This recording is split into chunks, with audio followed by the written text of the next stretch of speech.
আসসালামু আলাইকুম। আমরা চলে আসলাম তজিমুদ্দিন চৌমানি ঘাট। সেখানে আপনাদেরকে দেখাবো যে জেলেরা নদী থেকে এসে যে মাছ বিক্রি হয় সেখানে মাছ দেখানো হবে। দেখতে পাচ্ছেন এক ভাই মাথাত করে মাছ নিয়ে যাচ্ছে। এটা হলো ঘাট, আপনার চৌমানি মাছ ঘাট। মাছ ঘাটে আপনাদের দেখাচ্ছি কী কী মাছ পাওয়া যায়। দেখতে পাচ্ছেন এখানে ইলিশ মাছ দেখা যাচ্ছে। এদিকে দেখেন যারা জাল ভাই তারা তাদের মাছ নৌকা করে ভরে আনছে, ওগুলো বলে পোয়া মাছ। তো টেরে টেরে ভরে একেবারে গাঁঠে নিয়ে যাচ্ছে মাছ বিক্রি করার জন্য। এই হলো ঝাক্কা মাছ, যারা ইলিশ মাছ বা একবারে টাটকা ইলিশ মাছ আপনারা চাইলে এখান থেকে কিনতে পারেন। আমরা তারপর চলে আসলাম টার্মিনাল ঘাটে। টার্মিনাল ঘাটে দেখতে পাচ্ছেন নৌকাগুলা সারি সারিবদ্ধ করে বাঁধা,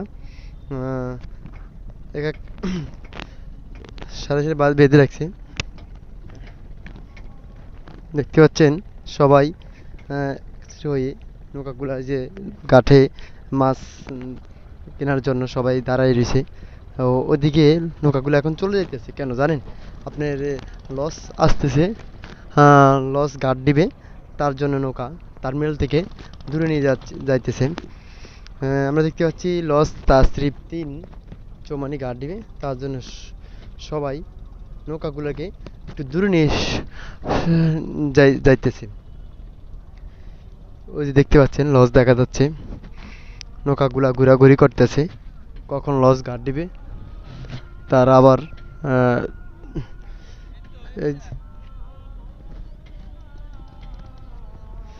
এই দেখতে পাচ্ছেন আস্তে আস্তে লসটা ঘাটে দিকে আসতেছে। এদিকে ঘাট লস ঘাট দিবে টার্মিনালে। যাত্রী ভাইরা সবাই দাঁড়িয়ে গেছে যে তারা লঞ্চে উঠে চলে যাবে সে ঢাকার উদ্দেশ্যে।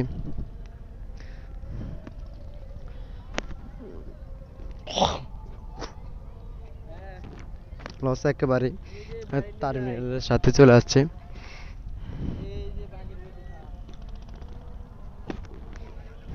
যারা মনবেল থেকে তজুমুদ্দি নামবে তারা এখন ঘাটে নামতেছে, আর তজুমুদ্দি থেকে যারা ঢাকা উদ্দেশ্যে যাবে তারা এখন লঞ্চে উঠতেছে। দেখতে পাচ্ছেন যাত্রীরা নামতেছে, কেউ উঠতেছে। সবাই আমার ভিডিওটা ভালো লাগলে লাইক কমেন্ট শেয়ার করবেন, আর আমার জন্য দোয়া করবেন যেন আমি আরও ভালো ভালো ভিডিও তৈরি করতে পারি। ধন্যবাদ সবাইকে।